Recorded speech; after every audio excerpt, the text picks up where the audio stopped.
Hello friends, আজকে আমরা চলে এসেছি ধারসা প্রহ্লাদ বালিকা বিদ্যালয়ে। এখানে কিছুদিন আগে মানে 31 মার্চ তালিম বলে একটা সংস্থা থেকে কিছু কম্পিটিশানের আয়োজন করা হয়েছিল।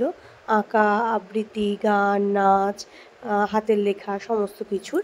তো সেখানে মিঠি অ্যাজ এ পার্টিসিপেট করেছিল তোমার আবৃত্তিতে। তো সেখানে ও খ বিভাগে সেকেন্ড হয়। তো সেটারই আজকে প্রাইজ ডিস্ট্রিবিউশন, মানে 7ই এপ্রিল প্রাইজ ডিস্ট্রিবিউশন হয়েছে। সেখানেও আমরা এসেছি আর কি প্রাইজ নেওয়ার জন্য। তো সবাইকে অনেক অনেক থ্যাংক ইউ। সবাই অনেক আশীর্বাদ করো যেন ও অনেক বড় হতে পারে। এই যে আমি আর মিঠি বসে আছি এখানে। স্থানাধিকারীকে ডেকে নিয়েছি আদ্রিতি বয়রা, দ্বিতীয় আরাধ্যা কর্মকার আর তৃতীয় মৌপ্রিয়া জানা। আমি তিনজনকে অনুরোধ করবো একটু মঞ্চের সামনে চলে আসার জন্য।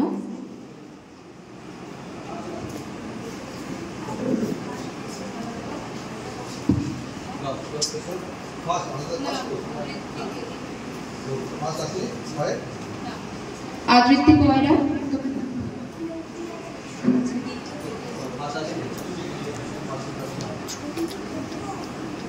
আমি আরাধ্যা কর্মকার আর মৌপ্রিয়া জানাকে অনুরোধ করবো মঞ্চে আসার জন্য। আর আমি আমাদের স্যার, অত্যন্ত প্রিয় স্যার অংশুমান স্যারকে অনুরোধ করবো একটি ছোট্ট উপহার বা প্রাইজ ভালোবাসার স্বরূপ আমাদের উষ্ণতাকে ওর কাছে সঞ্চার করে দেওয়ার জন্য।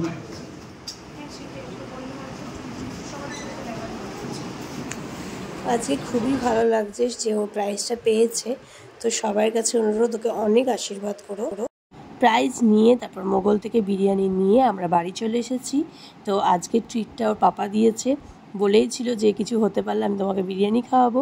তো যাই হোক, আজকের আমাদের দিনটা খুব ভালো কাটলো এবং রাতের খাওয়া দাওয়াটাও একেবারে জমে গেছিলো, কারণ বিরিয়ানি আমারও খুব প্রিয় আর মিঠিরও।